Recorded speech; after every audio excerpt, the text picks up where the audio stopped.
سلام. امروز میخوام با کیان یه میانبرده خوشمزه درست کنم. بله بزن بریم.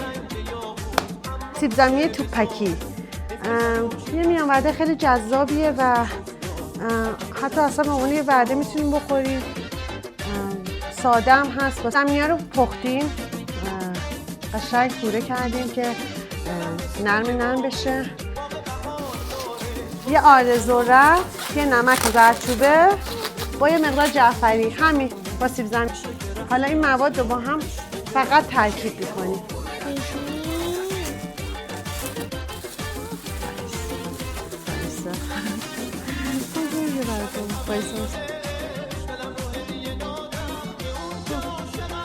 حالا دایره‌ای درست کردیم، بریم که سرخش کنیم.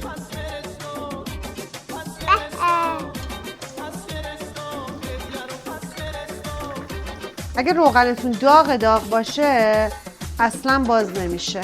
چاشنی که حالا میگم امتحان کردیم خوشمزه بوده، یکی سس قرمزه که کلا همیشه خب خیلی چیزا خوشمزه است باشه، و پنیر خامه‌ای، یعنی با پنیر خامه‌ای خیلی خیلی خوشمزه میشه.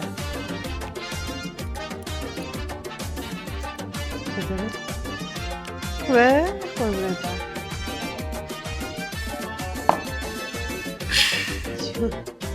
خوبه؟ دوست داری؟ اینجا جورت ما